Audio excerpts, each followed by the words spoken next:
All right, hi everyone, welcome back from lunch and welcome to my talk about diabetes. This is the subject that I research on a daily basis, so I'm really excited to get to talk to you about it.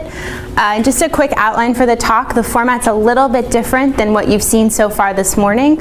To learn about diabetes, what we're going to do is go through a very short history of the disease and then really zero in on research and treatment today. So you may have guessed from my talk title that we've known about diabetes for a very long time. In fact, it's one of the oldest diseases known to man. It was first described in 1552 BC by the Egyptian physician Hesi-Ra. And he noticed a couple of interesting symptoms that occurred together. The first was a really rapid weight loss, almost to the point of starvation, even though these people were eating normally. He noticed that they urinated frequently, and additionally they released a very large volume of urine, and that the urine attracted ants, indicating there was something special in it that you wouldn't normally find in urine. This disease continued to be interesting, but for more information we have to fast forward to the 1st century CE and Arateus of Cappadocia in modern-day Turkey. He described diabetes very poetically as a melting down of flesh into urine, and I think this shows the seriousness of the disease. He actually coined the term diabetes mellitus, which is the full name for diabetes. Diabetes comes from the Greek for sort of passing through or siphon, again here indicating the urine, and mellitus comes from the word for sweet. By now they had understood that the ants were attracted to the urine because of its high sugar content. Normal people do not release sugar in their urine. So what's interesting about diabetes is that we knew about it for a really long time, but it actually remained a death sentence through the early 20th century. And I have a picture of a patient from the early 20th century just so you can appreciate the toll of this disease. So here this girl is suffering from diabetes. You can see she's very emaciated. You might compare her to a victim of hunger, of famine, or of a concentration camp. And this brings up a really important point in biomedical science, which is that to treat a disease, most often you have to understand the biology behind the disease, not just the symptoms. And you'll hear more about this if you stick around for Teddy's talk about psychiatric disease. And so to get to when we understood the biology of diabetes, we have to again fast forward quite a long period, up to the early 19th century, or sorry, late 19th century. And here we have Oscar Minkowski and Josef von Mering working in Strasbourg. And they were really interested in this organ right here, the pancreas. So just to give you a little orientation, your liver is here in the upper left quadrant of your abdominal area. The stomach is just below it, and the pancreas is this little kind of corn cob shaped organ sitting below the liver. So to study the pancreas, they did something logical. They took dogs and they removed their pancreases to see what would happen. And really surprisingly, they found that this recapitulated diabetes. There was a very rapid onset of diabetes in these dogs. They began to urinate large volumes of sugar-containing urine, and they also lost a lot of weight. And here we see again in biomedical science a common thread that key discoveries are often unexpected. Minkowski and von Mering didn't set out to study diabetes, but in the work that they did, they formed the foundation for our modern understanding of diabetes. So let's look a little bit more closely at the pancreas. Here we have Paul Langerhans, who is a doctoral student in Germany. And if you take a pancreas and you slice it up and you put it under a microscope, this is approximately what you would see. You might notice there seem to be two different types of things that you're looking at. There are some of these little red shapes. They almost look like flowers. And then there are these larger groups of cells that aren't quite as frequent, but they seem to look different from these other cells. And people at this time knew that the pancreas helped in digestion. It released proteins that were important for us to digest our food. And so people started to figure, okay, maybe these little flowers are important for digestion. But they really had no idea what these larger structures, which they called islets after the word for island, what they were actually doing. And if you remember what Minkowski and von Mering saw and you put that together with this, you might be wondering, are these islets the groups of cells that are important in diabetes? This led to the formation of an important theory that diabetes was the loss of a protein. Remember, our proteins are going to be doing various jobs in the cell. That diabetes is the loss of one protein from these islets. And they coined this protein insulin after the Latin word for island. And this is an important theory because it brings up a therapeutic possibility. Basically the question, can we isolate this protein, this insulin, and give it back to diabetics and use it to treat them? And so this was an object of great interest. There were a number of groups that were looking into doing this and trying to do this. And I'll tell you about the group that was most successful. So here we jump to the early 20th century. We have Charles Best here, Frederick Banting, and they were working in the lab of J.J. Macleod up at the University of Toronto. They used the same diabetic dog model that Minkowski did, and they would basically take the pancreas from cows, grind it up, add some water, some alcohol, try to purify things a little bit, and then give it back to the diabetic dogs and see if it had an effect. And so they had some limited success. They were able to extend the dog's lifespan. They were able to get rid of some of the sugar in the urine, but they also had lots of technical problems. And again, this is something we see all through the biomedical sciences. Sometimes your idea is right, but the way you're going about it is wrong. And so it took them a lot of trial and error to really get to a point where insulin could be tested in humans. And finally, with the help of Collip, a biochemist, they were able to purify insulin such that they could treat diabetic children. And again, I'll show you the picture of the girl I showed earlier who had severe diabetes and was very emaciated. And now I can show you what she looked like after insulin treatment.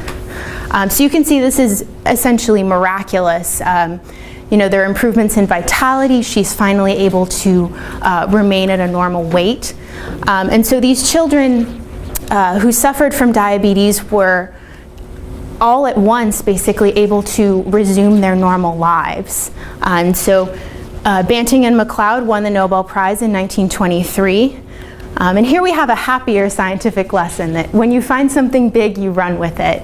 And they were lucky to have found this and then worked subsequently with many pharmaceutical companies to make insulin widely available to the diabetics who so desperately needed it.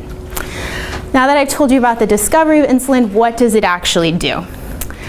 So insulin is part of a group of proteins called hormones, and hormones are proteins that send signals through the body. And insulin is your food signal, so it signals that energy in the form of food is available. And so it's going to promote your cells to take up this energy, use whatever of it they need, and then store the rest. And it's going to block the breakdown of your stored energy reserves. So you can see if you lack insulin, you would have a huge imbalance in these processes. You'd have overactive breakdown of stored energy, which would lead to this starvation-like phenotype. So we can dive a little bit more deeply at the cellular level into what insulin does. So here we have our cell, the outside of the cell, the bloodstream, and then the inside of the cell. So insulin and glucose. Glucose is the most important sugar in your body in terms of energy, and I'll use the terms glucose and sugar pretty much interchangeably. And so you may recognize a receptor from Mike and Dima's talk earlier this morning. So insulin is going to bind to its insulin receptor, and it's going to send this signal into the cell and allow for another protein called glucose transporter 4 to go up to the surface of the cell. I like to think of glucose transporter 4 as like a tunnel. It's going to allow our glucose to come into the cell. So without this action, the glucose remains outside of the cell in the bloodstream and our cells can't use it. What can we do with glucose once it's inside the cell? So we can build it up into little chains and store it for later when we might need it. Or we can break it down, use it for energy, or use it for the formation of other things that are important to our body. You may have heard of type 1 and type 2 diabetes. So they both deal with insulin, but they're actually quite different. So type 1 diabetes today represents about 10% of the cases that we see. In terms of history, so Egypt and Greece, they saw mostly type 1 diabetes cases. But today it's about 10%. It's usually diagnosed at a relatively young age. And it's pretty simple to explain because the problem is really just a lack of insulin. The cells in the pancreas are no longer able to produce insulin, and so you have no signaling downstream of insulin. Type 2 diabetes is a little bit more complicated. So today it's very highly associated with obesity, but there is also a genetic component. And the problem here is not in the presence of insulin, but rather in its response. So although insulin is binding to the insulin receptor, and some signal is going through, it's not nearly as efficient as a normal person's insulin signaling. So if you're a little confused, what I like to think of as an analogy, basically earplugs. So if you were all to put on earplugs while you're listening to me now, you'd probably still understand some of what I was saying. You might not get everything. It might take you a little bit longer to understand, but a little bit of signal would still get through. And that's really where type 1 and type 2 diabetes differ. In type 1, there's absolutely no signal, and we see starvation and very severe effects. Type 2 is still a very serious disease, but many type 2 diabetics actually don't show obvious symptoms. Just to recap, insulin is a hormone or protein controlling sugar metabolism, and we just saw that the problem in type 1 is that the protein is absent, whereas in type 2 we have a problem with the response. And so I'm happy to take some questions here about what we've covered so far. Yes?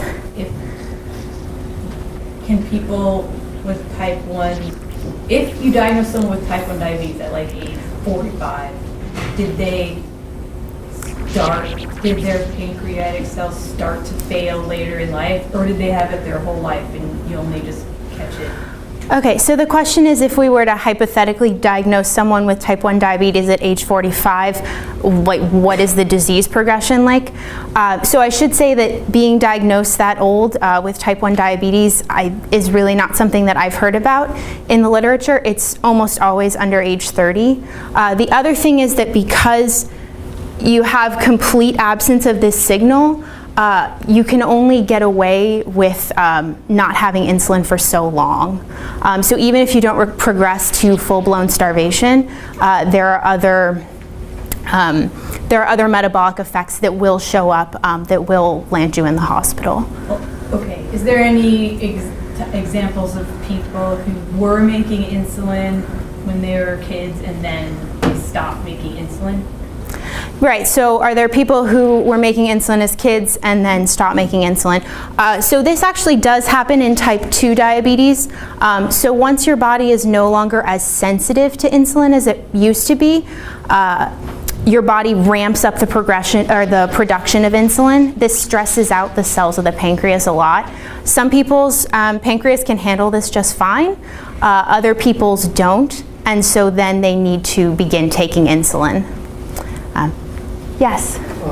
For people who are diagnosed with type 1, Type 1. Do they live normally until at a certain point, and then is it always been somewhat deficient and they are diagnosed, or it is that almost a sudden kind of onset? I suppose there is some genetic component on that, and do we know, is there anything that triggers the onset? Right, so the question is about type 1 diabetes and the onset. So in terms of potential triggers, for some people it's autoimmune. For some reason the body begins to attack the cells of the pancreas that produce insulin. Other triggers possibly could be a viral infection. This is an area of increased interest and wide research, but we don't unfortunately have a simple answer. In terms of the progression, so some type 1 diabetics, if they maintained some insulin producing cells in the pancreas, their progression might be a little more slow and gradual. As with any disease, there are like shades of severity, but for the most part, type 1 diabetes, they will eventually progress to the point where they'll have to take insulin injections. But they could be earlier in life, they were totally normal. Right, so some people don't trigger again until age 30. All right, so I think we'll go ahead and move on to the second half of the talk and really go into research and treatment today. So I just want to give you a quick overview of current treatments we have for diabetes. So one is an insulin pump. And so rather than patients having to inject themselves with insulin, they can wear these pumps. And these allow for programmed release of insulin, and they help people better control the amount of glucose or sugar in their blood. We also have, rather than the cow insulin produced by Banting and Best, we have insulin that's produced by engineered bacteria or yeast, and so this gives us a very constant and high quality supply of human insulin. We also have glucose-lowering drugs that are commonly used in type 2 diabetes. The one here, metformin, is actually on the World Health Organization's list of essential medicines. It's very widely used. So this might make you think that we've really kind of conquered diabetes at this point, that it's no longer a problem. But I think the sobering statistic is that today, for type 1 diabetics, life expectancy is 10 to 13 years lower than for non-diabetics. For type 2, the numbers are a little bit harder to figure out because of the presence of other diseases that influence the diabetes, and also the age of onset varies widely. But most experts would say that type 2 diabetes also decreases lifespan. And so although we have effective treatments, a cure has really remained elusive. Why is this? The easiest way to explain it is that an insulin pump or any other treatment we have, while they're good, they do not equal the functioning of a human pancreas. The pancreas is an incredibly sophisticated organ. It's very good at releasing insulin when you need it, releasing the right amount of insulin. There are other hormones produced by the pancreas that help balance the effects of insulin. And so unfortunately, while we're getting close, we haven't quite matched what Mother Nature designed. The other thing I haven't shown you is all the other things that insulin does besides just affect blood sugar. So here we have sort of a reinterpretation of the slide I showed you earlier. The insulin receptor, glucose transporter 4, ready to bring glucose into the cell. So insulin, again, as I've said, controls the expression, or the placement of glucose transporter 4, but it also does all of these other things. And so what we're showing here are pathways, which you might remember from the morning talk, that these are groups of proteins that help send a signal and accomplish certain things within the cell. So insulin does a lot besides just influence sugar metabolism. And you might imagine that effects here on all of these other things might lead to complications and side effects in diabetic patients. And so we'll quickly look at a large list of complications that diabetics can suffer. We're focusing here on blood vessels carrying the blood through the body. We can divide these into two classes, so basically small vessels and large vessels.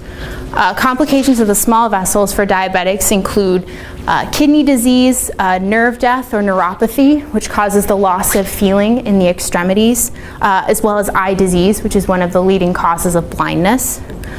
And these are a major cause of pain and suffering, and also of medical expenditures. If we look at our large vessels, we see that most of these have to do with the heart and circulatory system. So atherosclerosis, which is actually what I study in the lab, is a hardening of the arteries with cholesterol-laden plaques, and this impedes blood flow. Diabetics are also at a higher risk for heart attack or stroke, and in fact, over 65% of diabetics will die from macrovascular complications from heart disease.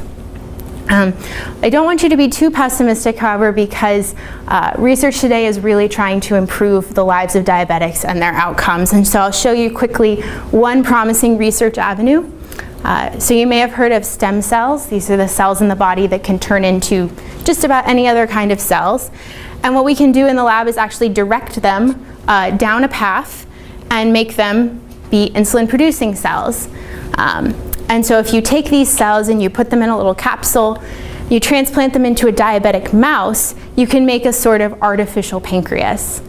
And so this is much closer to the actual pancreas, and we're hoping it will help diabetics achieve better sugar control and also lower the risk of side effects and complications. So conclusions, I hope I've shown you that diabetes is really a biomedical research success story, but that one door opens another, and now that diabetics are living lives of almost normal length, we have to learn more about the complications they experience and how to better treat them. So research today, as I've said, is aimed at decreasing these complications. Stem cell therapies are really of high importance. One thing I didn't talk about, but I'm sure you've heard in the news, is trying to prevent type 2 diabetes and prediabetes. These are both highly associated with a Western diet and a sedentary lifestyle. And so there are a lot of programs basically aimed at modifying people's lifestyle to reduce their risk, and then also for new drug therapies trying to prevent these. So what can you do? It sounds cheesy, but if you lead a healthy lifestyle with diet and exercise, you will improve your metabolic profile and keep your body functioning well. And also, I hope I've convinced you that you should support biomedical research. But if you're here, you probably already do. So I'd like to thank our sponsors, and I'm happy to take a few questions. Thank you so much for your attention.